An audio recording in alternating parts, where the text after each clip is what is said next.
Your use of an adult payment method. Yeah, Did well, Matt. You did well. yeah. We're impressed. Do you feel empowered? Not particularly. Do you feel like you've grown as a human?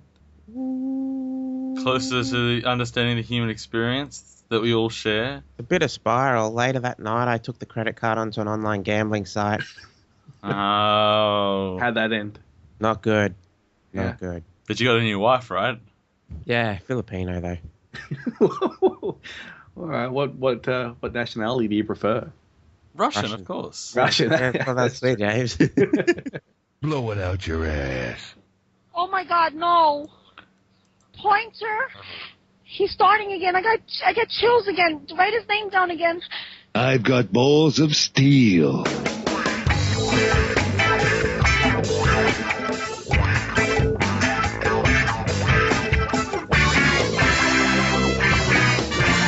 Welcome, friends of all designs, to episode 95 of 8.5-Bit, which I'm sure will be the second most B-filled episode of them all. Oh, it's going to be close, but it's not going to. It's not going to reach those B heights of what's coming up soon. I am your host, Paul, and joining me today is my not quite as B as the next episode friend, James. I want to try and add a B to my first name because when I go to the last name, I think I have sufficient B in bowling. But James, so maybe I'll be James. James. Middle name, James B. Bowling. James B. Bowling. Yeah, that's cool. I can replace my middle name. I just want more B inside me, inside myself. I'll get the funnel and just a bag of bees. And my first name starts with a B, friend, Ben. Yeah, we've all got one B in our name, including middle names. So that's a fair distribution. Yeah, that's all right. It's good, but James will soon have two. Yeah. Just two? Because he's greedy. Oh, is it going to be James B. Bowling? Yeah. I want to fully embrace the B-ness of bees. Man, people have no idea what we're talking about, do they? Oh yeah, on Wednesday we're doing top 5 B games. We're a little excited. I'm just so into bees at the moment. Have you seen Dr. Bees? I have not seen Dr. Bees. It's an animation by Harry Partridge, I think his name is. He's a really cool online animator. But it's about a man who's a superhero at day, but at night, it's a vigilante called Dr. Bees. The world needs that, man. Yeah. We need, there can be just severe bee shortages. A picnic with a dangerously low amount of bees. Bees will fix this. He just releases bees into the environment. Picnics at night. It wasn't at night. He just the concept doesn't make much sense. He's a wasp-themed superhero during the day, apparently, but at night he's Dr. Bees, and he does many things during the day. In fact, I don't think there's a single night scene in it. Oh well. I'm sure there's not too many bees out at night. It's not how they roll. You should see what he does on International Bring a Shit Ton of Bees to Work Day. He does not make that situation any better. Okay, enough about bees for now. And in fact, that will probably be the last we talk about bees this episode. Aww. So I get really excited later for no reason whatsoever. We can find a way to squeeze some bees in. Let us talk about video games. Ben, you can talk about video games. Oh, yeah. Do you want to hear about my new chair? I got a new chair because my old chair broke. It's very important because it's at the computer. So what happened? How'd your old chair break? Oh, just leaning back in it too far and the arm snapped. So I went to Officeworks and it was a harder decision than we thought because there's like 15 chairs there. So me and Lorraine looked at them for the best part of an hour. Then we decided on one and it turned out it was the one they didn't have in stock. But then we had to go to a different Officeworks to pick it up. Then I brought it home and I put it together. And, it smells a bit. It smells actually not very pleasant. I don't know. It's got new chair smell. It's a bit less comfy than the old one at the moment. Maybe I have to wear it in. It's got a higher back, but yeah, wear in your butt groove. Yeah, it's actually right at the top. I've got to wear in my shoulder groove, which has got problems. Yeah, anyway, so this week I was sick, so I got some game time. So I went back and had to go play Battlefield 4 again to see how it was. It's getting better. I downloaded about 3.5 gig of patches, and there's less stuff floating in midair now, but I don't know. It's still I don't know about Battlefield 4. Like it should be a good game, you think, because everything seems to work. All the vehicles seem to work. They're big maps, and they seem to, do what maps do. I find Battlefield kind of fits in this weird space between COD and PlanetSide 2 in terms of scope.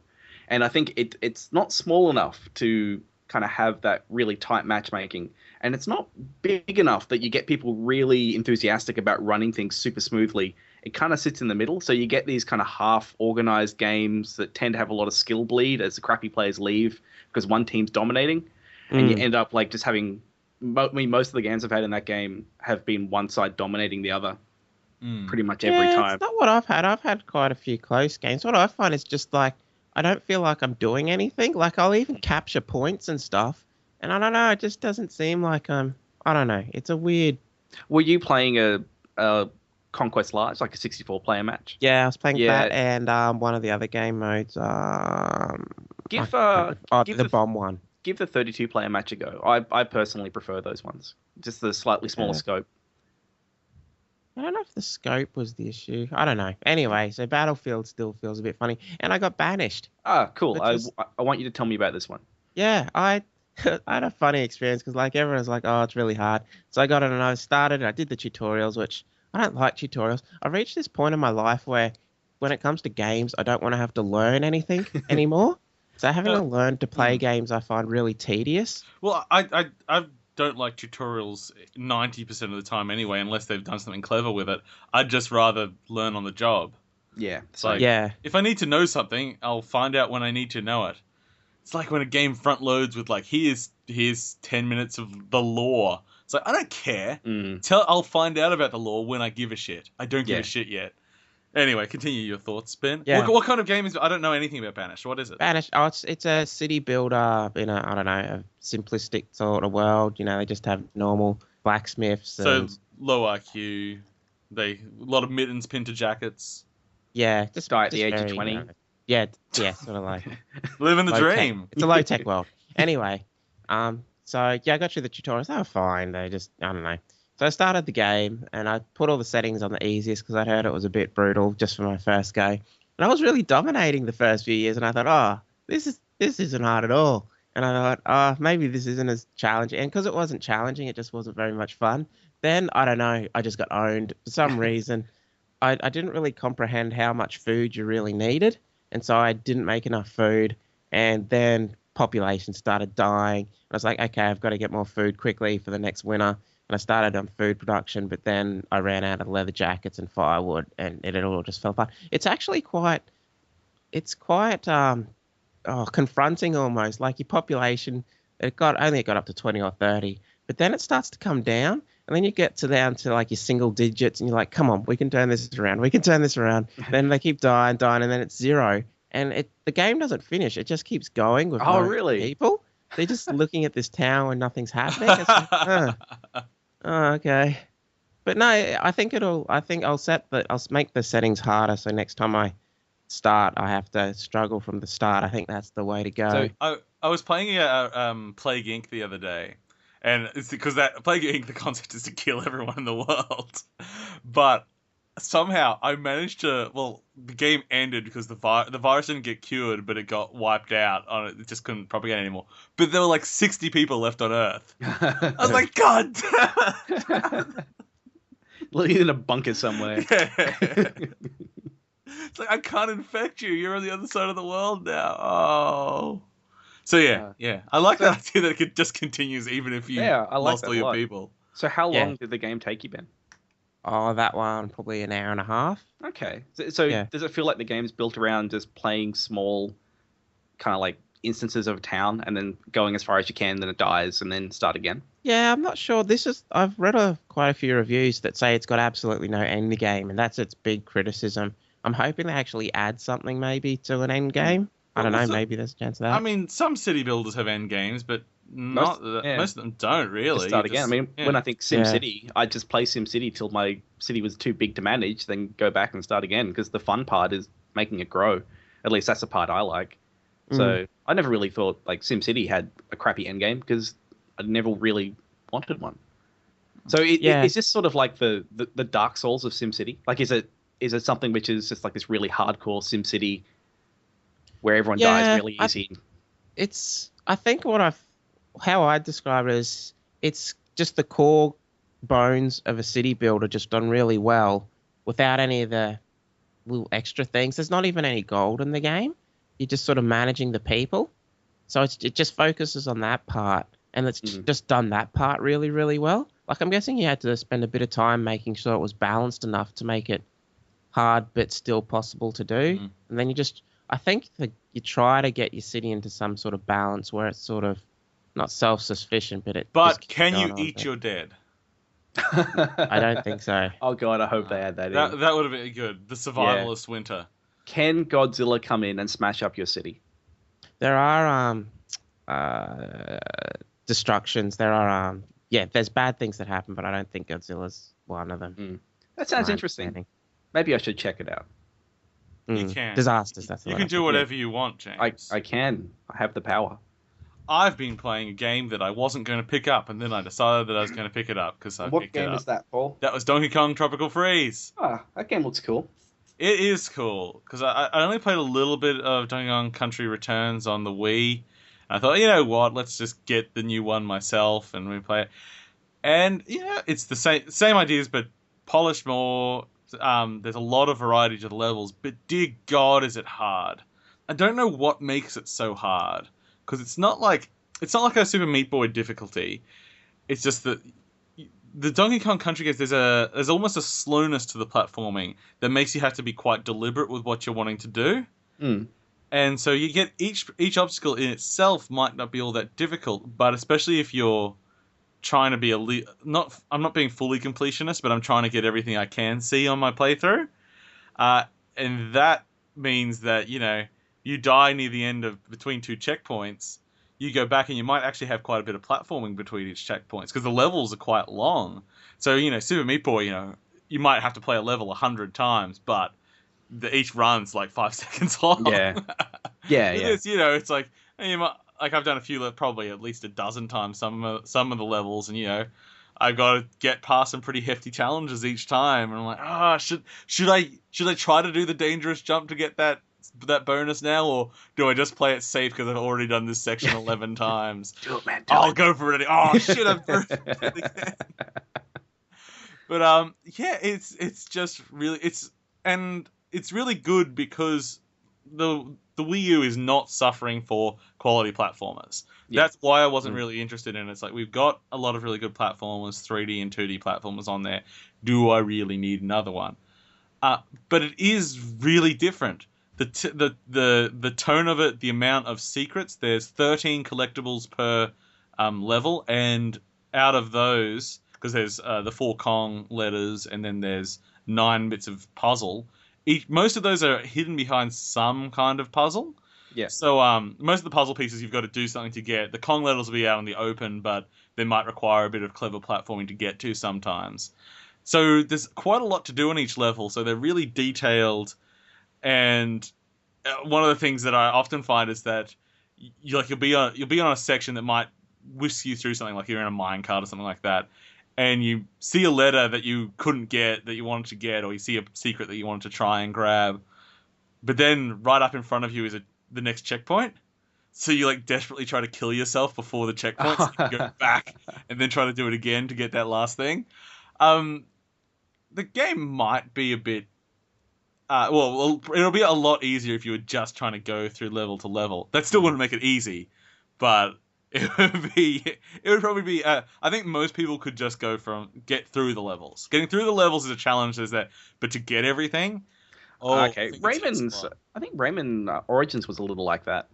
Generally, the levels weren't too hard, but if you want to get all the stuff, then it got pretty tricky. Yeah, I'd say Rayman a little bit easier than Donkey Kong Country. But yeah, at the moment, and there's been a good variety to the level design as well. I always thought with the Tropical Freeze theme, it would just be all snow levels. I'm not actually up to the snow levels yet, so... Oh, okay. It's because you get blown away from the island that gets frozen, so you start tropical, and then you start getting a bit more variety as you head towards the frozen island, which I assume will be the last world. Yeah, and the bosses, so far, really, really good. The first boss is this walrus, and it's in a a skateboard half pipe. Mm. So it like jumps down and it slides down and it throws other enemies in and it rolls and there's all this. It's got a lot of variety to its attack pattern. So it's not just the same pattern. I mean, generally, its structure is repetitive, but each individual attack, you've just got to read it. It's not going to be the same loop each time. And that evolves through the fight. And you're generally used to in most platform boss fights these days, it's like the 3-hit kill. It's like, nah, this guy takes like 12 hits or something.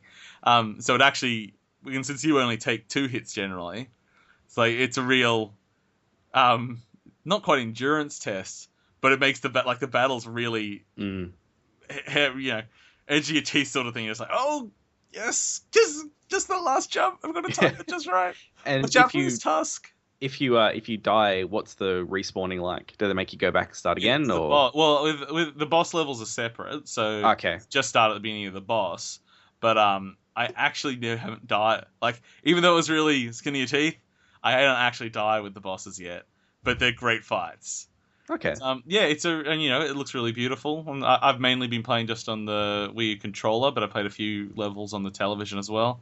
It's bright, it's clear. That's the thing with most of the Wii U games that Nintendo is, retro in this case.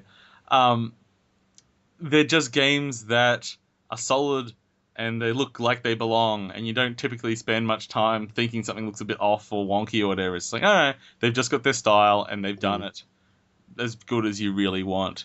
There's a few textures they could up, I guess. And the loading time's a bit long sometimes. You know what? Yeah, 2 points off for that. Which takes it to what? S. Yeah, good score. Or should I say B's? We said there'd be no more mentions, man. I haven't actually seen any B's in the game, but almost all Donkey Kong Country games have B's. Yeah, they do. B's and, maybe more Hornets. Mm. And they're all under the same sort of blanket there. Okay, so enough of my shite. James, what about your shite? I'm going to do a shameless plug. Oh, you corrupt. Yeah, I'm gonna just sort of. You're gonna talk about your new cam site, James B's. Yeah, James Hart's B's, for all your hot James B action. No, I've been making games this week. I've been getting pretty busy. We're heading off to GDC in a couple of weeks, so we're working hard on getting a build going. So yeah, making Tail Drift. We got a best in mention. We got. Have we ever actually mentioned what Tail Drift is? What Tail Drift is? We probably haven't. It's. For anyone who doesn't know what Tail Drift is, it's like a racing game, like a flight racing game, where you race down like a chord around these really pretty landscapes. That's kind of what I think. F-Zero, if you wrapped it around a pipe, it's kind of what it is. Yeah, that works a bit better. Your first description was terrible. Yeah. I should be better at elevator pitches, shouldn't I? Yeah, you really should. Yeah, especially heading to GDC. We got a mention for the Best in Play competition at GDC 2014, which was pretty cool. Okay, what's your competition? Who are you comparing against? No, there was some stuff. I actually don't have the list up at the moment. But no, so no one memorable is what you're saying. Yeah. So it's not really much of an award then, is it, James? No, I guess not. I don't know why I try. I can't let you have any glory. You don't let me have anything nice. Apart from that, apart from shameless plugs, I've been putting a bunch more time into Final Fantasy XIV still. I've probably put about getting close to 30 hours now. I've been playing the crap out of that game. I've also mostly been playing it like a single-player game. There's just other people running around, which kind of works in Final Fantasy because it's just a bunch of adventurers doing stuff. I think one of the main things that have kept me there is the writing is just really good. It's just really entertaining. There's some really, really entertaining characters. It kind of strikes this nice balance between humorous and serious. So which I think works in MMO because MMOs are inherently silly. But I don't want it totally off the wall. So that's been pretty good. I'm getting to the point now where I'm going to be able to do some group content and some dungeons. So I'll be able to kind of, have a bit more to say on that. Assuming I'm still playing it next week, which I probably will be. But yeah, mostly just been playing that. I also decided, all right, I've been playing a lot of Final Fantasy. And one of the reasons I've been loving it is because it's been on the couch. Like, I love sitting on the couch playing an MMO. It works really well. So you don't have to concentrate as much, which works really well for an MMO. It works really well in an MMO, yeah. So I thought, all right, I'm going to give Elder Scrolls another go because last time I felt like I didn't give it enough of a chance. I just sort of dismissed it too quickly.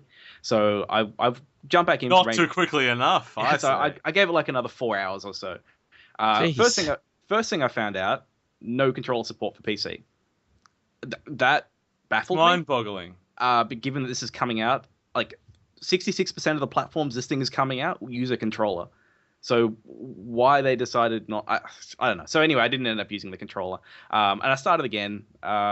This time I played a lizard dude, and I went to Skyrim, or close to Skyrim. It's all snowy, which I preferred. I kind of like those settings. I enjoyed it a bit more this time. I kind of liked that I played an archer. That's the weapon I chose.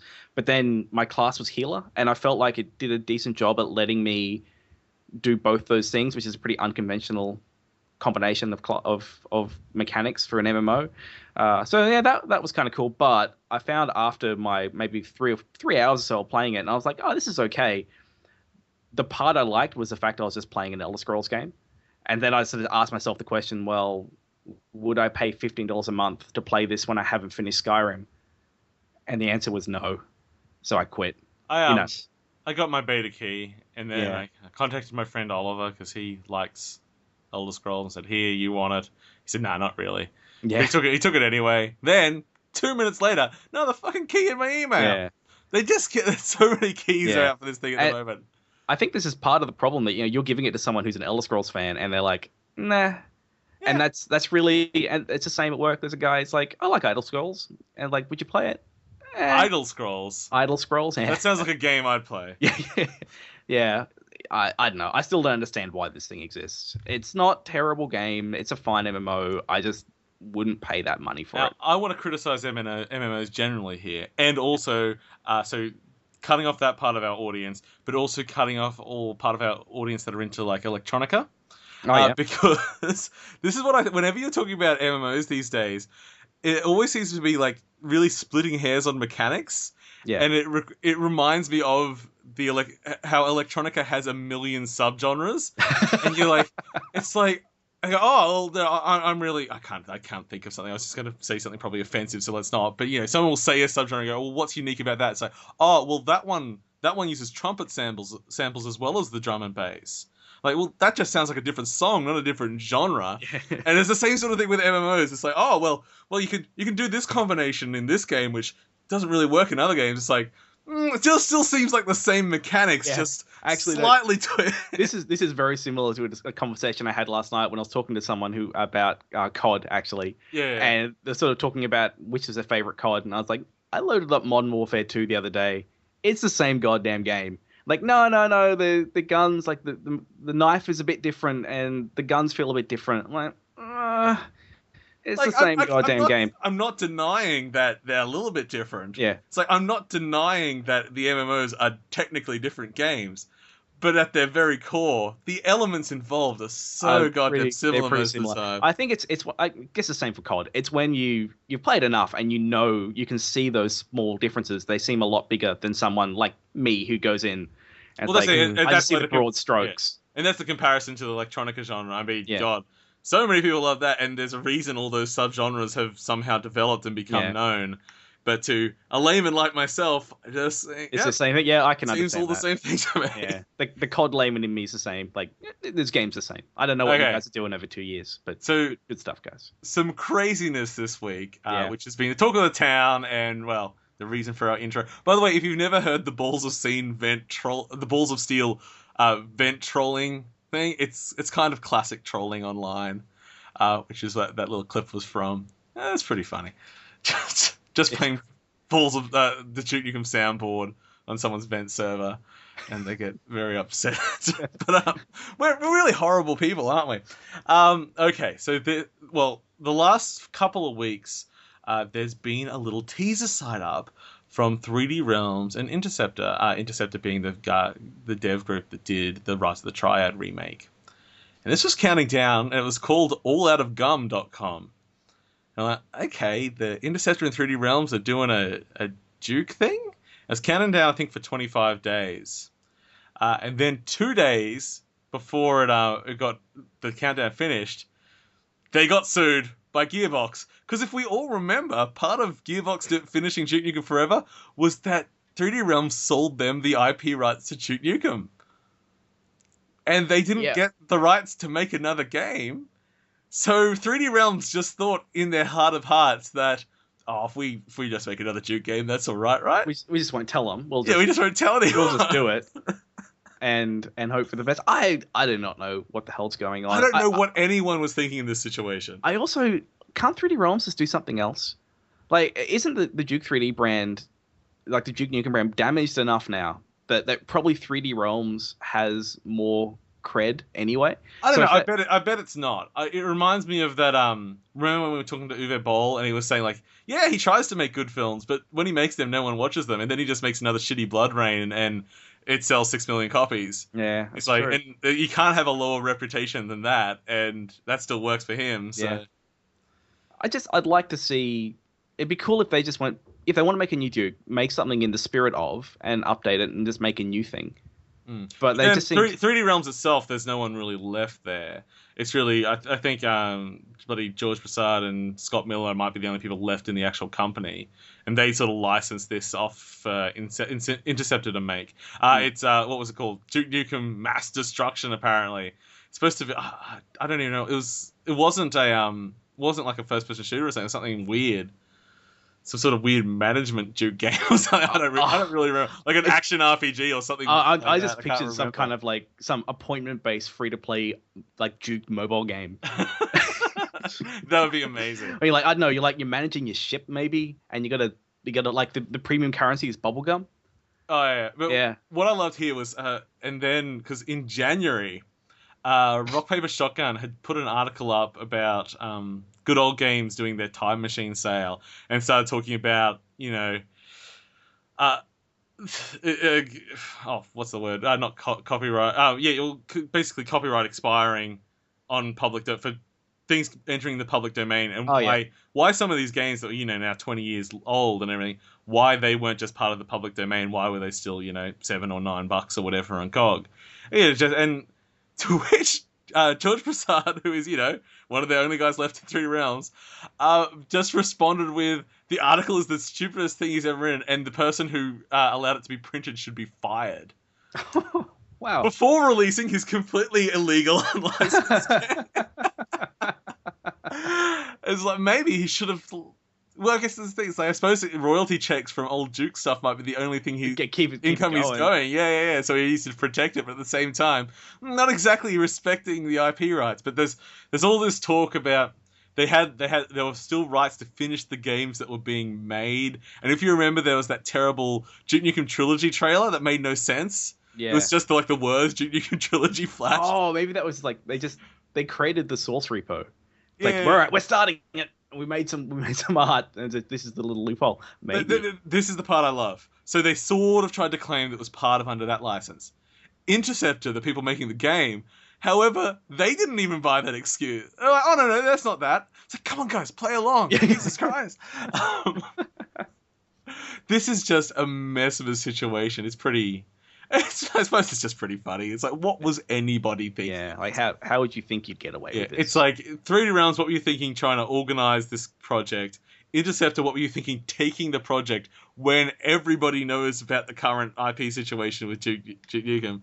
I suppose Gearbox are actually, for once, we can't pick on Gearbox because all they did is point out that... If someone approached me with well, we want you to make a game with the Duke Nukem license, I'd be doing some due diligence on that one. Before I sign anything, I'd be, hold on. Wasn't there something with the IP of this recently? I might just email Randy Pitchford and say, look, I've been asked to do this. Should I do it? If some random person came up and said, look, if you could make a Mickey Mouse game based in, like, the Kiss universe, that'd be great. That would be a good game. So, remember, was it Kiss Psycho Circus or something? Yeah, that was a Kiss game. Yeah, we need more Kiss games. Although, I don't know if I want to give Kiss any money. There's you can get Kiss, I think, rum and coke now. That makes me laugh. Okay, so I do want to see what this game was, because I don't think we've seen any assets of anything for it that I have. I want to know what was being made. I would love for Duke to be reinvented for today. Like, I know you don't like my like of it with the new Wolfenstein. Yeah. But I think that's boring. Yeah, it's not a poor game, but I think they've done an interesting job at remaking that game thematically. Like, could you do something similar with Duke? Well, Wolf's not a remake; it's just a continuation of the current series. It's kind of, it kind of is, kind of isn't. Well, how is it is? Well, I mean, like It's thematically, continuing the story after the last game. thematically, it's a reboot. Like it's, like yes, technically it probably fits, later in the timeline in canon, but you know what I mean. No, I think you're just wrong. Oh. I think you're just making this game what you want it to be. That's why I keep sending you bits of information to make you like the game less. Well, you could be doing me a favor. Like if you lower those expectations when it does come out and I play it, then Oh, so what I should be Yeah. doing is talking the game up. that would basically hit my that would really make the disappointment peak. Though I mean, part of the reason that I'm keen on this game is because I am reading through Masters of Doom at the moment, the id story, and so it's sort of like. But what does it have to do with the current Wolfenstein? No one's involved. No, I know no one's involved, but it's just the license. It's making me kind of more Yeah, I get what you partial mean. to that kind of thing. So like it's sort of it's presenting something in a new way that I'm currently enjoying. Yeah. So- Yeah, I get it. Yeah, fair yeah. enough. Let me have my nice things. Look, Well, Ben's the only one that can have expectations. I That did like the prevalent. RoboCop reboot. It was all right. Like a monster. Have you even seen it? Nah, I can't be bothered. Yeah, it's all right. I'm just uninterested in it completely. It's the kind of movie where it ended, and then we had some interesting discussion about self. Will it For be what? as memorable as the Total Recall remake? It's definitely more memorable than that. Good, because I don't remember if I've even seen the Total. There's at least there's a few think I scenes did. in New RoboCop which had a bit of an impact. But They are were- there any scenes as good as the dick shooting scene in the other remake of RoboCop? There was another. Oh, you have not seen it. No. Okay, yeah, there was a fan remake of RoboCop, which a whole bunch of people made different scenes for. Oh really? The scene where he shoots the rapist between the woman's legs from the Yeah. original scene, they've extended that scene into one of the most glorious pieces of filmmaking I have ever seen. Oh, this seems like a thing I should watch. People look it up. Not safe for work. I cannot put that in enough emphasis. Not safe for work. When I first saw this, a porn site had linked it. So Oh, okay. Oh, it no. is not safe for work, people. Alright. Unless you work at a really cool place, in which case you should show it around, because it is brilliant. Okay. Let's talk about things that aren't brilliant. I want to quickly say, because we've spoken about these two games last week. This is Thief and Castlevania Lord of Shadows 2. And more I want to talk about Castlevania, because I played through Castlevania Lord of Shadow 2, the demo. Yeah. I really liked it. I thought it looked good. The combat felt really good to me. I had a few graphical issues. Turned out it was my video card overheating. I've fixed that now. So I played through it again then, and everything's great. Games comes out, panned to shit. This game, and the criticisms sound pretty justified in things like, conceptual things like, you're supposed to be one of the most dangerous creatures in the world, yet someone with a gun, you can't take them on and everything. Just like standard guards, you always have to sneak past them. Because that's right, there's a lot of stealth in this beat 'em up. Wait, what? Yeah, there's a lot of stealth in this. There's your standard moving around this semi-open world environment is you have to avoid guards with guns, even near the end game. Even in the end, like when you're fully powered up, apparently, like a standard grunt with a gun has to be snuck past. That instead of sounds like a attacked. really shitty power fantasy. Yeah, really shitty power fantasy. This also includes a stealth section, which has now become quite, I suppose, iconic, where there's a sort of goat-style boss, and you've got to sneak past, not let him know you're there for some reason, and you've got to go through this whole area and not step on leaves, because if you step on a leaf, it'll rustle, and the guy will jump down and insta-kill you. It is stealth kryptonite. Yeah, Leaves. Don't stand on that rustly leaf. It's apparently incredibly frustrating. And then once you get past that, you just fight the guy. It's like, why couldn't I fight him and not do the stupid stealth section? What's the point of this?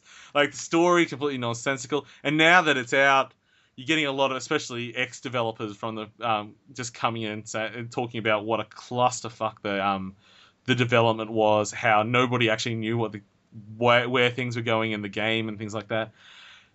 But it still comes down to me. It's like, I played a demo for a beat 'em up, which had a little bit of traversal mechanics, but primarily was just fighting guys, and it looked cool, and that was it. None of all the things that are criticized, and apparently a large aspect of the game, not even mentioned in the demo. And to me, it's like, So the demo really was not a fair representation of the product. Not a fair representation of the product. That's pretty misleading. It really should be. You can't just take the fun bits of your game and put it in the demo. Yeah. It did feel like, because I mean, there's lots of demos that aren't completely indicative of the full game, but this one to me felt more so that I didn't even have an idea that these elements would be in the game, and it's really, even for the bits, because I mean, I'm sure there'd be lots of parts of the game I'd still like, because I liked that combat and I thought it looked pretty. And I liked the character design and everything, but that other stuff now has really turned me off. Okay. So, yeah. And other than that, Thief came out and not great responses to things. One of the things that I suppose I didn't even notice when we were talking about the demo last week was that it's not actually that open of an environment. You walk through a window or you go down a ladder or something, and the game says like you can't go back. It's like, why can't I go back? Oh, well, I thought the point of Thief was that it was this open environment for you to walk around and explore. And yeah, it seems like very small open areas that link together, and then you're pushed off to the next one with no opportunity to return. Seems very strange, but that's people from both of the developments, more the Thief side, have really been on the anyone criticizing the game doesn't understand it and critics should shut up, and the game is like, just never do that. Yeah. Never do that. It doesn't make me think much. But yeah, I just want to react because when we talk really positive about something that has had no real hands-on impressions yet, I'm like, oh well, once it's out, I'll give my no real hands-on impression negative impressions just to be fair and balanced. We can reiterate other people's opinions. Yes, that's true. Unfortunately, if I cared enough, if they didn't have such awful reviews, I'd buy them and give a hands-on impression. But if anyone wants to send us review copies, just saying, we'll play them. Yeah, I'll play it. And chances are we'll give them glowing reviews. It's true. I do love most things. Yeah. I'll criticize everything, but I love them too. Okay. Stuff. Nintendo this week, what I think is a very, very strange move. They are ending most online services for the Wii and the DS. So this includes things like ending online play for Super Smash Bros. And Mario Kart DS and things like that. Oh, I didn't find this surprising. It's just... No, I mean, they don't see... Like, look at Wii versus Wii U. It's like, there's a lot more... I bet you there are more people playing Super Smash Bros. Online than there are people playing anything online on the Wii. Yeah, I'd say... it's probably more people playing Smash Brothers online that own Wii U's. Yes. Yeah. So, I don't know. It's a bunch of... I wasn't surprised when I read this. There's a lot of things that they're shutting down. And, that's time and work they need to keep them running. It's true. Like, Endless Ocean and Exabots and shit like that. It's like, yes, it's probably got pretty low numbers now and everything. And bloody Battalion Wars 2, which is a launch title, I believe. It's like... Yeah. But then when you've got your Mario Kart on DS, Tetris DS is gone as well, and Wii Music, and most importantly, Wii Speak, that's been shut down. I don't remember what that is. I don't know how that used online. I thought Wii Music was the funniest, but the Wii Vitality Center has been shut down. Damn it. Yeah, I don't know, because to me, neither of these consoles are anywhere near dead. Like, certain titles, yes, but to shut down, pretty much the only things remaining are, like, the shop channel. And... Yeah, I mean, I think they've just decided it's time to put it out to pasture. I guess, maybe part of that is also getting people to move on. But yeah, but I don't think people will respond to that. No, I think they have a feeling it will actually just be people would just stop playing it. Yeah, I think if you wanted me to buy you a new product by shutting down my old product, I would not buy you a new product because I have no faith in you now. Yeah. But to be honest, I'd say it's simply just a money and numbers thing. I reckon they would have looked at people that are using it. They'd looked at the number of services because that's a lot. There's probably close to 100 of games. At the same time here, especially the big ones that we were talking about there, is that, okay, there's no money being generated from this anymore because everyone already has their copies and they're out there. But they bought it with an expectation of it, like, it's there on the box, online play. Yeah, actually, it doesn't say online play that will stop working in a couple of years because it's not profitable. I reckon they would still be making decent money from Tetris and Mario Kart on DS. I think there's still DS units being pushed for that. It wouldn't be a lot, but I reckon there'd be some, just given the success and penetration of that console. Oh yeah. But I mean, for running an online service that supports the existing player base and everything, I just mean, so I do find that it's like Do we have to have a disclaimer on all online services now that expected lifetime 3 years or something like that? Yeah, you wouldn't expiry the best before. I remember I think it was Kmart or Target were like they were cleaning out their old stock of games. So I think they was kind of ditching the PC market, and they were selling a Warhammer Online for like $20. That is dead for like 6 months. There is no way to play that game now, and they were still selling it. Poor game. Yeah. I think that there actually should be a guarantee or something put on, like something on there that says like, because there's nothing wrong with shutting down services, and because someone has to be running them. But at the same time, if you've advertised online play for something and someone has that game and now it's impossible for them to do anything, there's no private servers that can be run or anything. It's like, well, maybe that should be advertised well before. It's like, we guarantee this game up until 2016. We almost need some terms of like, you buy a game if it's has online play, say free online play up until blah date or something like that. And it's like, well, at least in which case you could continue past it, but at that point, everyone at least knows that that's a possibility. Because it's something that really needs to be taken into consideration, especially as we get more online stuff. That eventually people are going to want to turn things off.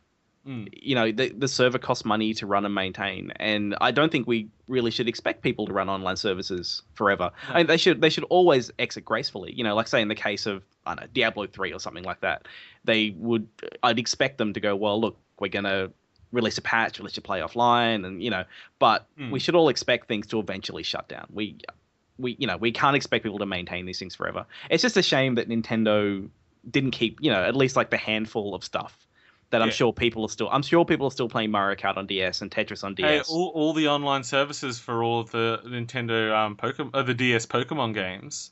Yeah, all those are gone as well. Yeah. It's, you can still transfer stuff using that Pokemon Bank on the 3, but that means you have to have a 3DS to do it. And maybe that Pokemon Bank was really part of this whole thing. It's like, well, we want a way to migrate people's stuff away. Yeah. I think that was because that is the really big one, I think. Yeah. The Pokemon stuff could really piss off a lot of people. Did I say long enough? Yeah, it was pretty long. Yeah, okay. I think it's time for some news attack. Who's doing the song?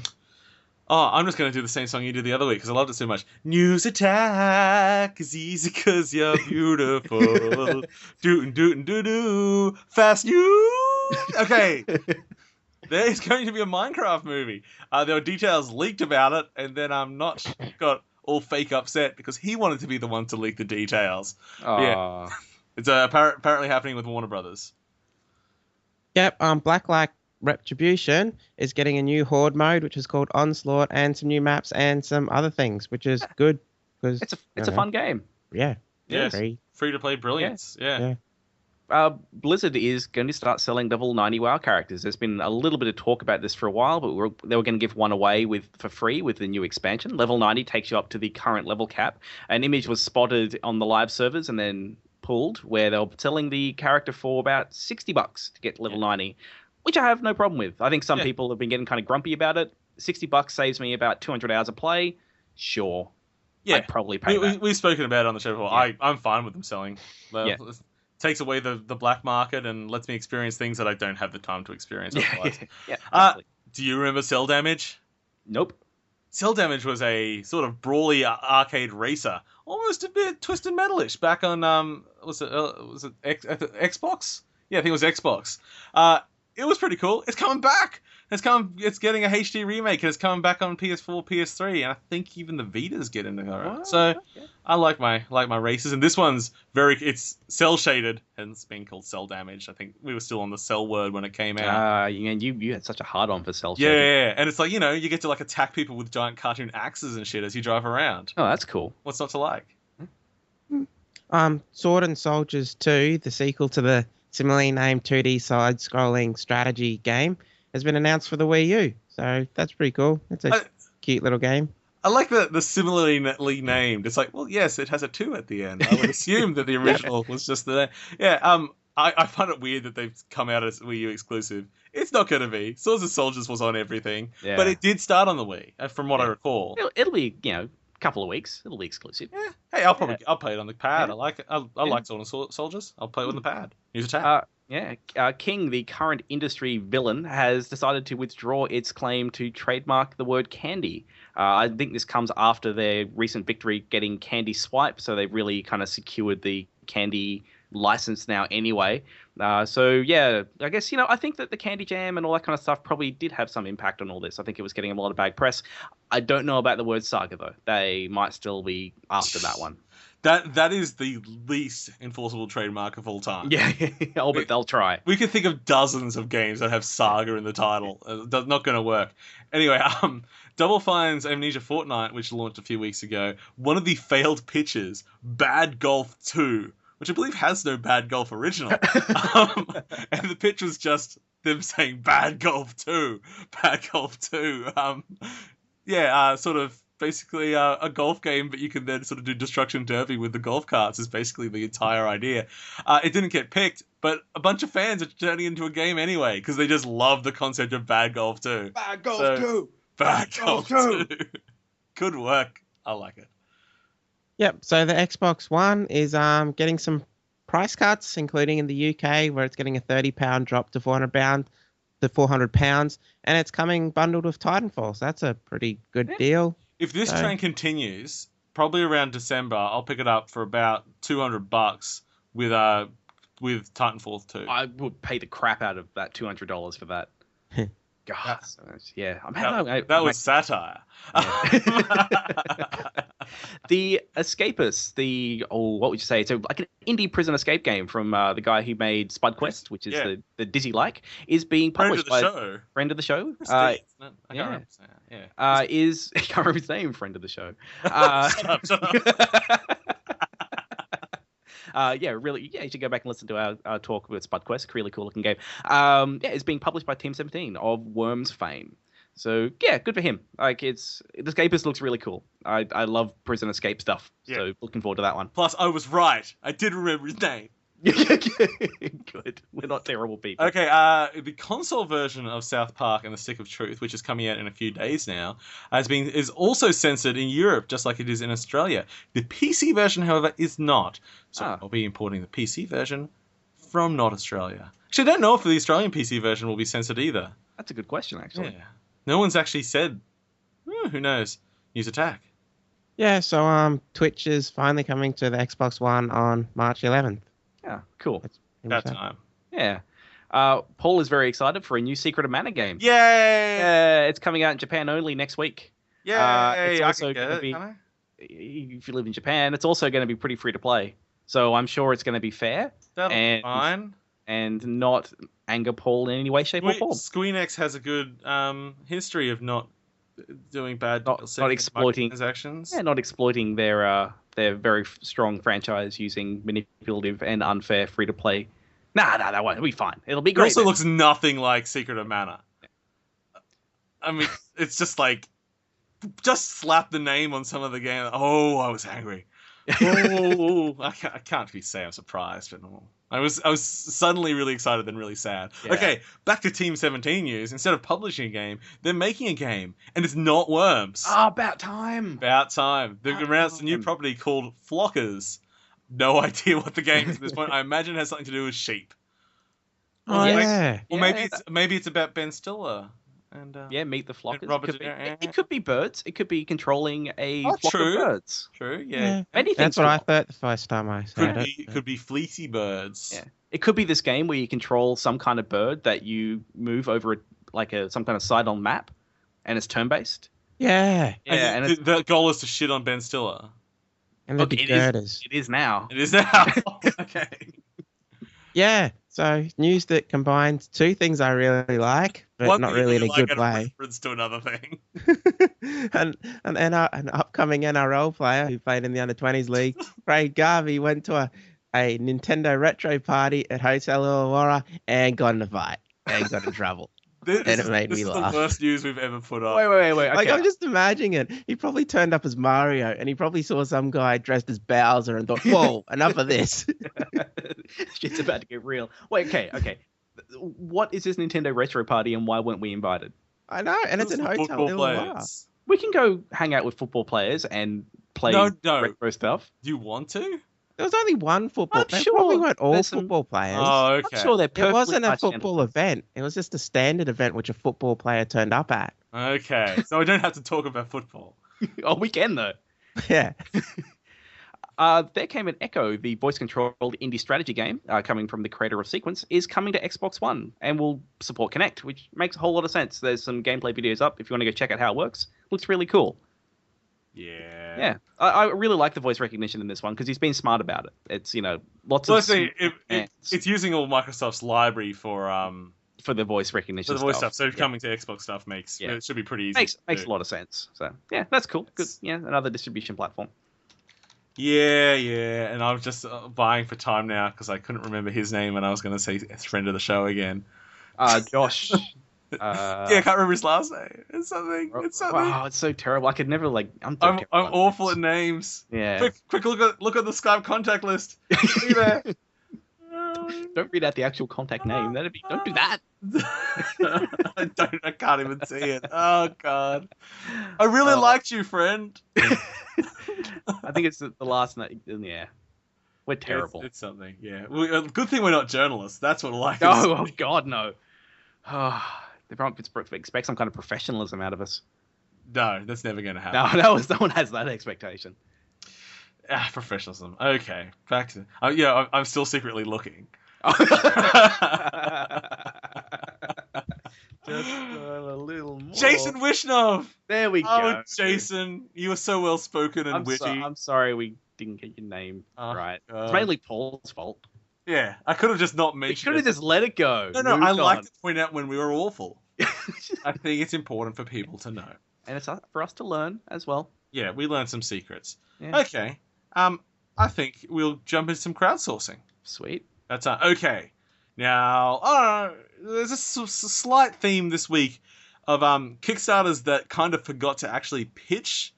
Like, there's kind of ideas there, but they don't really tell us what the game is, but there's still potential. There's a few of them that fall under this. But I'm going to give you another theme, Paul. Yeah. If you look through the title Yeah. of every thing we're talking about today, Yeah. there is not a single B in any of those titles. Yeah. Zombie. Oh, God, I missed one. Oh, yeah. And Toby. Oh, Oh, wait. yeah. Jeez. I'm the worst at reading ever. Oh, you added Toby late, though. Yeah. I should have What picked a up on bad something. idea. I never Yeah. said anything about the B thing until later. Oh. Yeah. Anyway. Okay. So the first one really emphasizes this is a game called Depth Test. The concept of the game is to use a construction kit to make yourself an underwater vehicle of some sort, and then do something with it. There's a thing that happens. There's a you, thing. you can crash it. You can crash it, yes. It seems to have an interesting physics model. You know, I like the idea of games where you construct vehicles, and I really like underwater scenarios. At the moment, though, the detail is just not there. There's a bit of talk about, monitoring pressure and stuff, but I don't understand what the game part of this is at the I moment. think if you're going to do underwater, I mean, part of the reason underwater is awesome is because it looks really pretty. That's part of the reason I like it. Part of this is about going really, really deep, which means that, you do go eventually into pitch blackness. But that doesn't mean you can't make it pretty, though. Yeah. There just needs to be more concept here because there's still, like, the shipbuilding looks really cool. There's some really interesting designed ships. There's some nice effects on how it moves through. The destruction seems pretty good. Like, that tech seems fine, but at the moment that pitch is just a tech demo. It doesn't. Yeah, and the pitch video itself is just a couple of seconds of a ship going through water, apparently. And yeah, it's this game could be cool. The pitch just needs work. I think there's a lot of potential to the game. Yeah. It's exactly the kind of game I would like to play. But at the moment, yeah, as I say, it just needs more to it. It needs a little bit more substance. If it got that there, I'd pitch to this pretty quickly. But yeah, hopefully that can change. There's still a lot. There's still time to go. So yeah, if you're listening, just flesh out what the game is a bit more. Yeah, let us see. Let's see a bit more stuff because we're definitely interested. Yeah, and at the moment, I mean, it's a small project. It's £5. I don't even know you get the game at. Oh, wait, you get access to monthly bills at £10, but you get the game at £15. I need to see more before I Yeah. take £15. Yeah, if it's just going to be a small project like this, it needs to be quite cheap because it's only a £3,000 goal, Yeah. which isn't asking for a lot. So you could ask for, if you turn into more of a game, you could keep the price and ask for more money, but you need to get there first, I think. It's a bit messed up, but Yeah. lots of potential. I really like the idea and I like what you're doing. Okay, next up, we have Audio Defense Zombie Arena. There's a B in this name. There is a B in the name.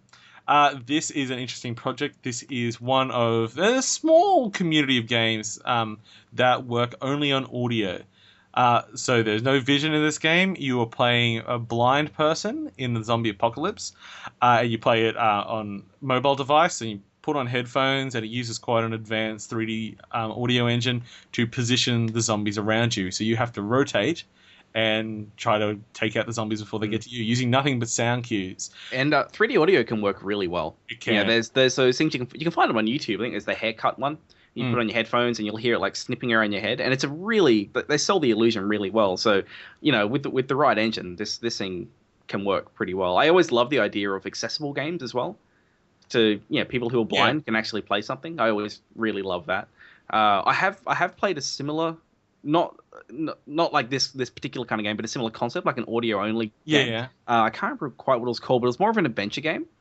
And you actually had to like move around a 3D environment, and it really just didn't work. Well, that I think this is better because you are static but rotating. Yeah, so basically you stay still, and you don't have to physically rotate either. That has the option you can kind of swipe to turn around, which is probably the more practical solution if you're playing on the bus.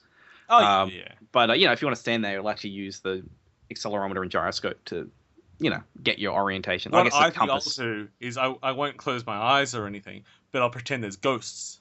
Yeah, actually that's not a bad theme. Like, actually, instead of why make the player blind? Why not just make the things invisible? Yeah. Invisible monsters. I like that. Forbidden Planet style or something. Yeah. Look at that. So at the moment you can get a copy of the game, £6 on that. I don't know for something. I don't know the work involved in an audio game like this. I won't make judgment on that. But yeah, I think it's a focused little idea, and basically it's just it's sort of score based, but there's a progression. So each round that you play, you unlock more items and weapons and such. So it's got that progression system going through it too. So it's more than just the monetization is a little strange. I didn't quite understand it because they talk about you can get coin doublers and bags of coins. So that might just be the coin doubler might be entirely in game. It's just like you can buy items that you can get coins during the game. Yeah. But you can get a coin doublers, especially for Macca's or something.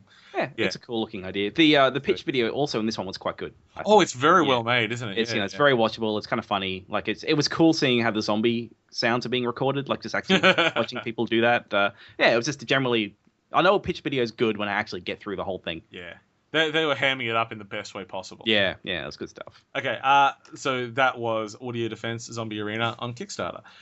Next up is Gunscape. Now, Gunscape being made by some Aussies. I could tell because of their Aussie accents, and then chuckling on the side and seeing it was in Sydney. I went, yeah. Nice. Okay, this is a first-person shooter, except it's primarily a construction kit for making multiplayer levels, and then being able to play them with your friends. I think this is really, really cool. It's sort of it's very block based, so it's almost like Minecraft construction. But what they're doing is making lots of different theme kits. And they base all of these kits on retro games or not necessarily retro, but first-person shooter properties and things like that we all can recognize. In fact, there are several things in the game that I was like, wow, that's so close, it might not be legally distinct. Yeah, the Wolfenstein one in particular. The Wolfenstein one looks very close. It was very, very close. I think this one they nailed the art design to get that retro shooter, because they're spanning a few eras. They're sort of going from Wolf, and they sort of even go up to mentioning Halo. But there was, given that 3D went through a lot of graphical change over the time, it's hard to find a middle ground on an art direction that I think works for all of those franchises. The game that reminds me of the most is that roguelike Eldritch. It does look a bit like that. There's a lot of stuff in this pitch that I like. I mean, part of the things I like is it's actually quite similar to a concept I was prototyping. And then someone came along and did Someone it. else has made a game that you wanted to make. Yeah, basically, I started doing a similar thing because I wanted to play it, and then I was one guy doing it after work and I got bored. And then someone else has come along and done pretty much the same thing, but done it really well. So, so I really appreciated that. And the reason that I wanted to prototype this kind of concept was because I went back and I played Catacomb 3D, which was very early kind of John Carmack tech when it was sort of pre-Wolfenstein trying to figure stuff out. And I was really surprised at how fun playing in a more abstracted world was. Yeah. Like, we've got all this modern shooterisms, we've got our perk systems, and we've got our aim down the sights, and there's all this stuff. And there was something really cool about going back to something which was really just about shooting dudes. Yeah. And having that kind of toned back graphical fidelity meant, like, even in Catacomb, I'd walk into an empty room and it'd say, "This is the library." That was enough for me to kind of fill in the gaps. Yeah. So I kind of liked toning back the detail a bit. And then sort of coupling that with the user creation stuff. So because you can co-op user create as well. Yes. So multiple people can be building the levels together. And they've got some demos there, like some levels they've built, and the shooting's pretty fun. And you can make some pretty interesting levels like you'd expect, say, at a Quake 3 arena.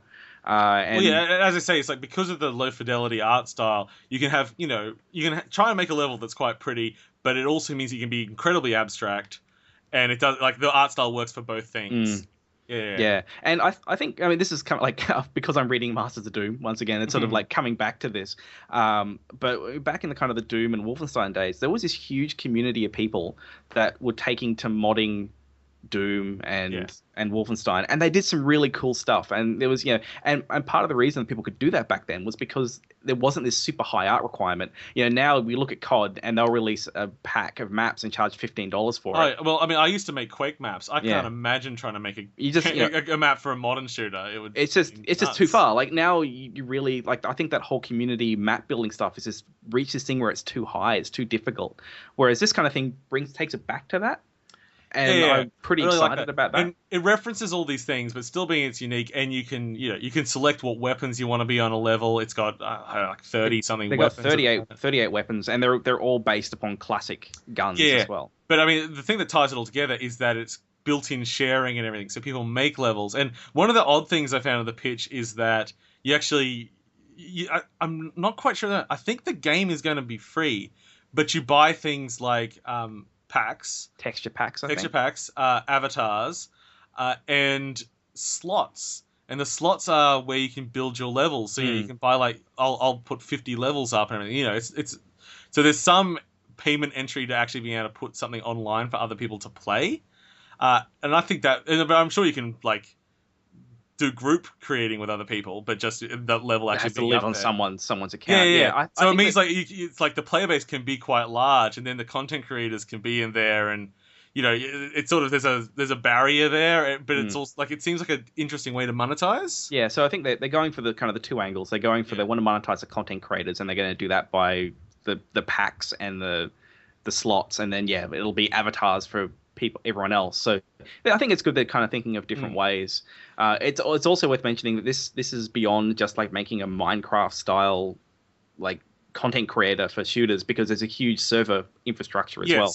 So that's the other part. Like, it's it's not just a game. There's a huge service there as well.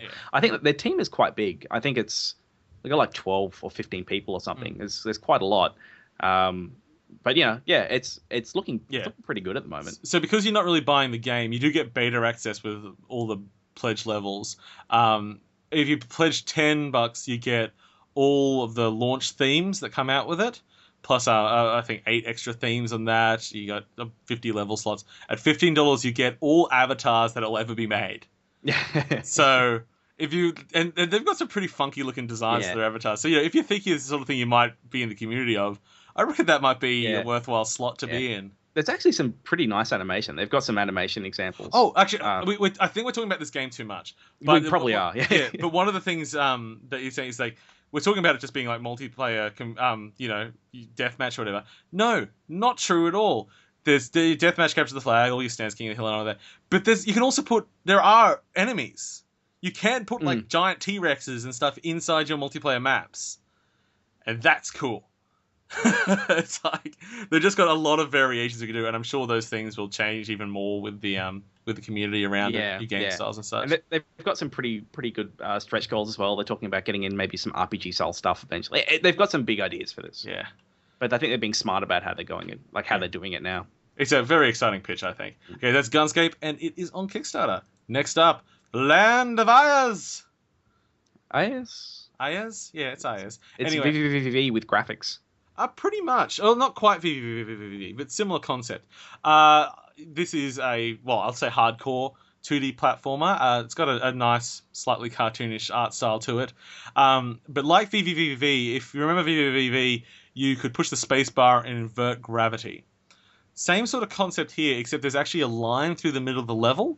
So if you say you fall off a platform, once you pass the line, gravity switches to the other direction. So, you'd infinitely fall between 2 points. And I'm sure, like, if you get stuck in that point, you, like, get crushed or something. They didn't show that, but I'm guessing that's what happens if it gets too tight in there.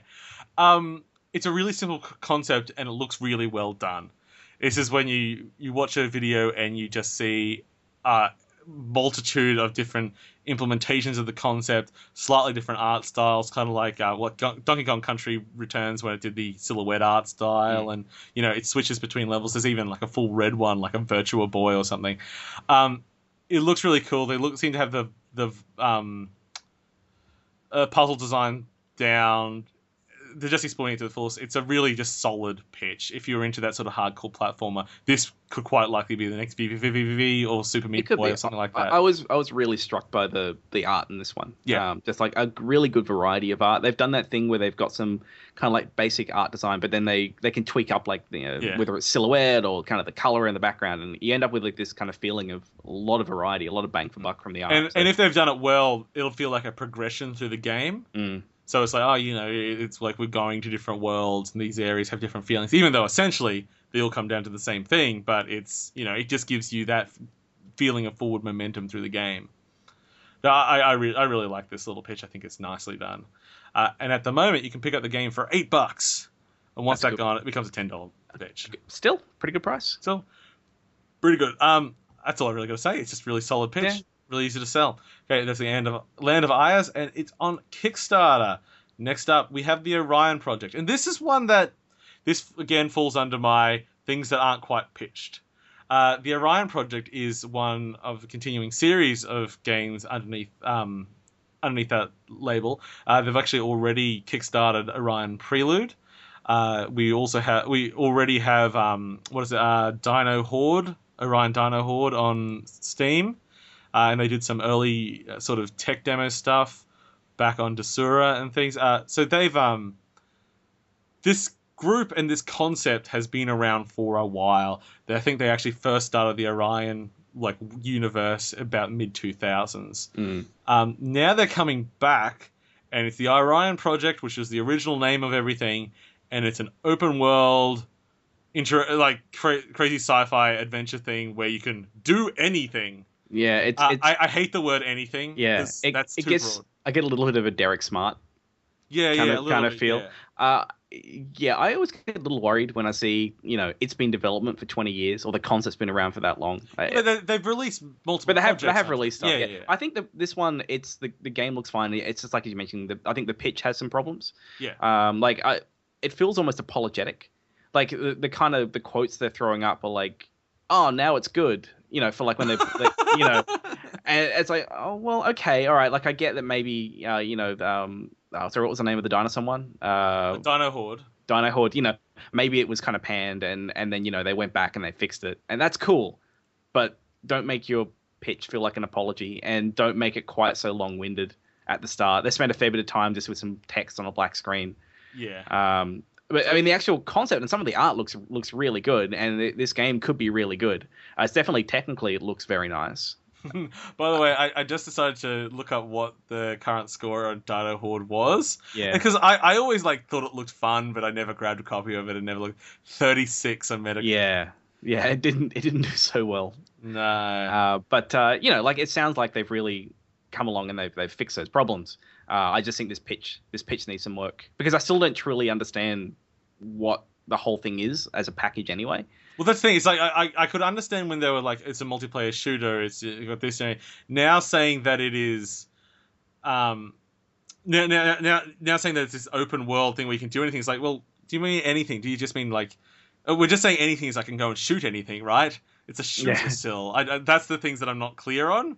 So I'm a bit unsure about the scope of it because it sounds like the scope is huge, but they're only after I think 200,000. Yeah, 200,000. And yeah, I don't understand what the actual concept really is, but what they've got, like, it looks really, really pretty. I love sci-fi and dinosaurs. It's a great combination. Yeah, it's a good combo. Yeah, so just come. And they're not those stupid new dinosaurs, with the feathers. They're dumb dinosaurs. The real Jurassic Park dinosaurs, which are the only true dinosaurs. I also want to make a little thing. You know how I just said it's 36 on Metacritic? Yeah. Apparently, that's actually for Dino Beatdown. Oh, okay. An earlier version of it. Because that's what because I've got the Steam group open. Yeah, it's got mixed results. Some people love it, so obviously it's not an awful game because it's got enough people that love it. Still, plenty of people criticizing it though. Yeah. It sounds like it's a mixed project with some. But it might just be the best sci-fi dinosaur shooter we have at the moment. It could be. And this might just turn it up a notch. Maybe I don't know. I really don't know. Too. I can't tell you. Okay, this you can get the game. Or at $5 you get a copy of Orion Dino Horde, but that money is obviously going to fund this project then. Or the actual game is going to be at $25. That is a lot. Oh, that's access to the alpha. I'm confused. Or maybe this is probably another thing. Maybe this is like a. I don't understand. I don't understand these levels. Yeah, it's like $30 you get a four pack of Dino Horde codes. It's like, well, that's not it. No, $25. This too will include a digital copy of the Orion Project. Project. Oh, the Orion Project. Oh, okay, yeah, that's cool. I did. Yeah. Okay, so that makes sense. $25. Gotta tell us more of what the game is. Yes. I really don't know the scope here. You make it sound too ambitious for me to understand what you're trying to do. Never use the word anything. Because I can think of a lot of things. Because if I can't start my dino brothel... you want your $25 back. Exactly. Okay, next up, we are going to Indiegogo. We are looking at a game called Tulpa. Tulpa, I love it when someone does a good description. I can just read it. Tulpa is a surreal puzzle platform game where you must guide a boy and a girl through dangerous environments as the world constantly changes around them. There we go. That's it. Maybe we should just do that for now. Read their pitch. We should just basically read their pitches and that's it. We don't have to prepare or anything like that. Yeah. So this is a game with a very striking art style. Pure whites, pure blacks, and then quite strong primary colors in between to sort of fill out the middles. If anything, maybe sort of the color palette of like Insanely Twisted. Insanely Twisted something planet. Insanely Planet Twisted. Shadow Planet. There we go. Twisted Shadow Planet. That's the word I was looking for. But maybe mixed with a bit more of like a limbo-ish. It's more adventure gamey, it seems. You play two characters, a girl and a boy, and the boy floats and has some sort of psychic ability, and with the two of them, you'll solve puzzles and navigate through this world of really surreal and cool-looking concepts. I can't tie any of it together to a single idea because it just seems very alien at the moment. Very nice use of color in this game. Very kind of like strong. NBC Peacock. There is in there. Very kind of strong use of color. A really nice looking game. The one that struck out in this game for me was the art and the audio. Well, they really made it stand out. And it's worth checking out. Yeah, we're checking out that. The game itself. Actually, this was an interesting point I thought because at first I thought that's stupid, and then I actually changed my stance on it. At $5, you do not get the game. You get a 75% discount coupon for the game. Now at $10, you get the game. And I thought, what's the point of this here? It's like, because the game's not going to be super expensive, anything on that. But it's like, well, these crowdfunding projects, we've spoken about it before, sometimes when the game comes out, the developers are surprised that not everyone takes the codes. Yeah, that's a good point, because the truth is, we don't know if these games are actually going to be good or not. But we want to give them some money to support it. To say, look, I want to see how this goes. I want to see this come to fruition. It's like, so I want to give you something, but we don't really like giving something for nothing. So what this sort of does is say, well, look, if you give us $5 now, you get a coupon which will basically let you get the full game at the price you would have been able to get it on the Kickstarter. So you've put money down, but if the game turns out to be something you don't want to buy, then it's not so bad. Yeah. No, that's it's like a soft buy. Yeah, I thought it was a really interesting choice as a stretch, as a goal there, as a pledge level. It's like a non-committal buy. It's like, well, I kind of want to see more of this, but I don't necessarily want it. Yeah, I like that. It gives you that benefit of getting the game at a discounted price later. Yeah, anyway. So I think that's cool. At the moment, they're only after $4,500, but it's also flexible funding on Indiegogo, which always just makes us like, nazi. Don't flexible fund. Yeah. Flexible funding a low amount also is kind of a bit strange. Yeah. If you don't think you've got the ability to raise that much money, maybe you shouldn't be doing it. But I think they're on a course for something unknown. They've got a bit of momentum behind them. Still got over a month to go on it. So that is Tulpa. It's on Indiegogo. Next up, Oscar. Is one of those games which I felt was a little bit didn't tell us what the game is. No, it was more about the story of the game, and normally I'm not too interested in that, but I thought this game had a nice story. Yeah, I think Well, you can talk. Oh, well, it's sort of the personal story of a girl who had some problems when I'm not entirely sure of the issues when she was growing up. No, they don't go into her issues. Yeah. But it's like it's sort of they're talking about they want to make a game which is more of a personal expressional piece of work than we're trying to make some like really accessible and I don't know, like we're not trying to cater to a huge crowd. They're more inwardly focused was sort of the impression I had out of this, which is something that I like to see in a game. Like, I think it's nice when someone makes a game and it's like, look, I'm actually doing this as a form of expression rather than I'm just here to kind of, make a fun game for people to make. Like, I like having that. Like, I'm sure they still want to do that, but I like it when there's that other goal of as well. It's like when we were talking to Sean Allen from Beatdown City, which is an elevator pitch we did last week. And he was sort of talking about how he wanted to bring a lot of he didn't want there to just be random stuff in the world. He wanted there to be everything to have some kind of meaning, and even if it's kind of more of a personal meaning, he still wants there to be something. And that's sort of the kind of feeling I had from this game. Like that's sort of what they're trying to do. Also, the girl has a pet elephant. Yeah, that's a nice little stuff. So it's a 2D side scroller, and at the moment, because we're sort of lacking gameplay details of it, they've got lots of gameplay scenes, but all that's really happening is walking in them. So it's what has been recently dubbed a walk 'em up. But maybe it has some puzzle solving, maybe it has some platforming. I don't know. We haven't really seen that yet. That's the sort of details that we're missing out on. But the actual world design and art design here is very interesting. It's got some very, very creepy moments, things that are just a little bit off, like having a phone booth in the forest, or these strange creatures with lights for heads and stuff like that. It looks like it's got some very interesting ideas in it. As I say, it's just lacking on. Is this just going to be a story that we walk through, or is there actually some gameplay involved? Particularly, I don't know. I don't know the answer to that. It's also a $15 Canadian. They're pretty similar to US dollars, aren't they? Yeah. So that's $15 for a full copy of the game, which I need a bit more detail, I think. Yeah. But it's still a nice looking pitch. It's got some nice art there, and So that is Oscar Kickstarter. Now the final one for the day. I know we've had a few today, but it's your choice to listen. Screw you guys. We're doing it. This one only came out, I think, last night sometime, so it only went on this morning, so the boys might not have had a good look at it yet, but I think this looks awesome. This is Toby's Island. This is sort of an action RPG mixed with Pokemon, and you are a young boy. You've sort of been lost on a desert island, and your job, you find creatures and you can then fight them to try and defeat some overall evil that's going to be the plot. I don't know the details of the plot. Frankly, those things only interest me once I'm in the game. But this is then also reminds me a lot of the DS titles Lost in Blue, where you're up on this island and it's also survival. So you've got to build a small town. Apparently this will attract other people to come to it eventually, but you have to feed yourself, and for you to explore further into the island, you have to be able to get your provisions together and go off into it. So it's this mixture of survival with sort of Pokemon capturing and training with town building, but in a scale that seems achievable, not being too over there.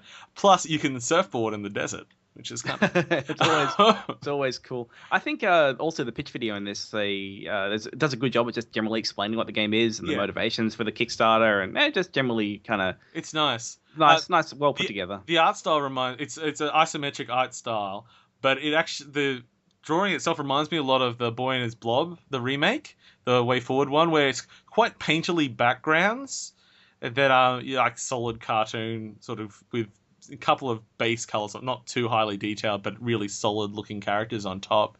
I think this is a beautiful looking game and a great concept, and I'd be all over this. I like a little bit of survival. I don't like full survival. It's a little bit of crafting, and city building stuff or town building stuff is also something I really like. Yeah. Like even to the point of like Assassin's Creed 2, where it's just me dumping resources and growing something. Yeah, that's what it seems to be here. I don't think you're placing anything as such. You're saying, I'll build this next, and that appears where it's. That alone, like I find is very satisfying. Yeah, I think this is a really, really ambitious but solid-looking project here. $15 Canadian for the game, and that's got the soundtrack as well. I think that's pretty decent pitch for a game looking like this. And that's Toby's Island on Kickstarter. So, time for your picks. Ben, you have been non-stop talking about this week's picks. Yeah. I did not shut you up. What is your pick, son? And you can't pick them all. I'm sorry. I wasn't that impressed with this week's bunch. I don't like modding games, so you're a hard man to please. Gunscape just didn't really interest me. Most of the games just didn't strike me as being any fun to play. Like Toby's Island does look like it could be okay. The one that probably stood out was Tulpa for me. Its atmosphere, I think, gave it something the others didn't have. Yeah, it does look awesome. James, what's your pick? Gunscape. Gunscape. I haven't been excited about a Kickstarter in a while. This one I'm excited about. I you know how I'm poor? I pledged. I pledged this. I'm like, I want this to exist. It combines a bunch of stuff that I really like, and it's the most excited I've been about a Kickstarter in some time. Yeah, I'm going Toby's Island because I think it's a great concept. Gunscape is also amazing, but we've already got that one in there. We can do two. We don't have to. I like Toby's Island a lot. Let's go. Toby Island. I used to play those Lost in Blue games a lot. You did. You played them an awful lot. I loved them. Yeah. I don't know why, because they were always really, really flawed. But I still loved them. Yeah. Gunscape, man. That thing. I want it now. Okay, Ben, tell us a thing. Oh yeah. So this week's sort of Did You Know? I tried to track down. I had an interesting thought. Like, what voice actor has appeared in more video games than any other? And I researched for a while, but I actually sort of got a pretty firm answer. So I thought, okay, I'm going to throw out some hints, and I'll see if either of you guys can pick up who it is. It's not Nolan North? That's my first thought, is Nolan North. But isn't that guy in everything? I didn't even see that name mentioned, actually. I know. I don't actually know the numbers involved, but maybe before you speak, you should look at Nolan North. Yeah. Well, I got some pretty good sources for the answer, so I think I'm right. Nolan North has 251 credits at this point. Yeah, the one I've got's got 333. All right. So, here's my hints first. Yes. People. So, he was also the voice of Spike Spiegel in the anime show Cowboy Bebop, which apparently he's quite famous for. Yes. He was also the voice of Wolverine in the animated series Wolverine and the X-Men. So he's done a lot of anime as well. He's actually very, very famous for his anime work, probably more so than his video game. And he was the voice, and I saw this one, I thought James might like this one. He's the voice of Professor Galvez in Metal Gear Solid Peace Walker. God. I don't know. I mean, with all those hints, first I was thinking, I don't know, is Mark Hamill done a bunch of stuff? No, Mark never done that sort of number. But not that many. This is a professional voice actor. Professional voice actor. I mean, I know his name, I knew it before the show because I saw Ben's hints. I'm like, oh. It's like, so let's just let you go for a little while. Given how terrible I am at names, I have no idea. Okay. Well, anyway, the guy is apparently named Steve Blum, or Bloom. It's Blum. I'm sorry if I've mispronounced his name. I've never heard it said, but I imagine with the spelling it's Blum. But it's yeah. true. I've never really heard anyone speak his name because I type on the internet. I don't like talking to people. Who uses their voice? Not me. Jerks. So he was credited with 333 appearances as of last year, so it might be even more now. And he's actually even won this award from Guinness World Records. They've got him as the most prolific video game actor at the moment. What are some of the notable mentions?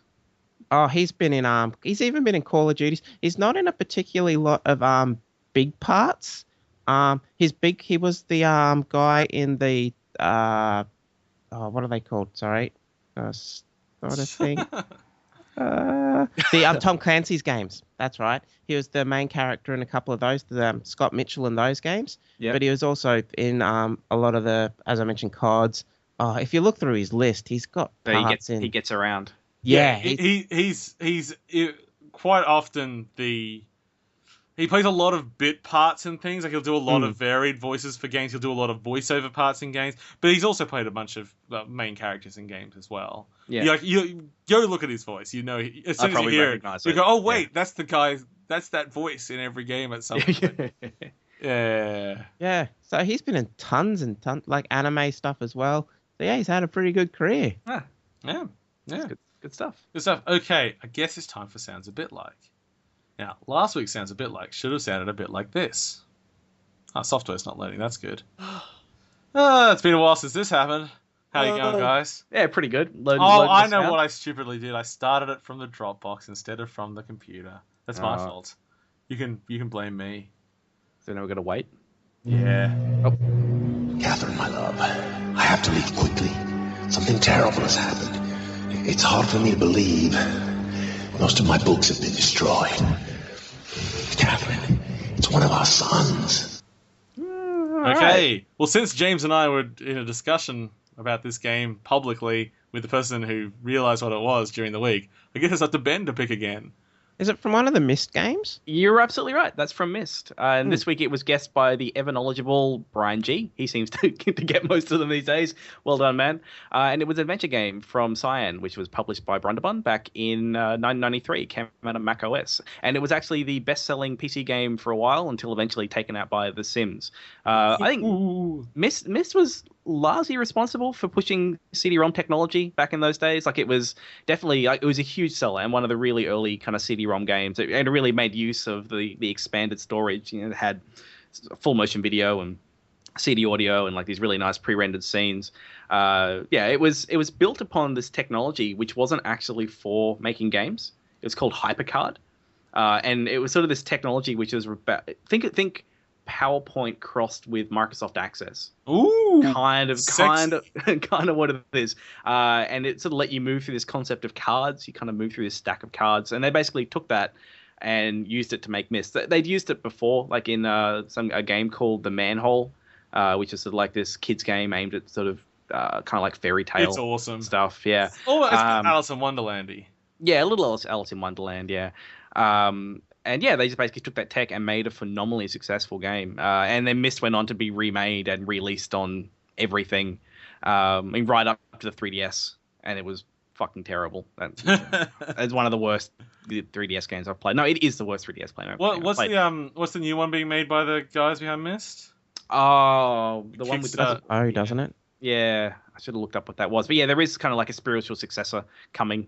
Was a Kickstarter for it a while ago. If I'd done my research, I would have found that name. Abduction. There we go. Obduction. That was it. Yeah, I hate that word. Yeah, I was always terrible. I was always terrible at Myst games. Those games were hard. It didn't matter. I just remember in primary school, we got the first CD in and we played that game a lot. Mm-hmm. And then, but no one ever got anywhere in it. They just clicked around the world. That's all that happened. Yeah. Okay, next week sounds a bit like this. You've heard of the Secret Service. Well, apparently there's also this group called the SSS, the Super Secret Service. Never heard of it. Exactly. They should call it the Superb Secret Service. We'll announce what that one is at the end of next week's show. Okay. Well, I think that pretty much brings us to the end of today's episode.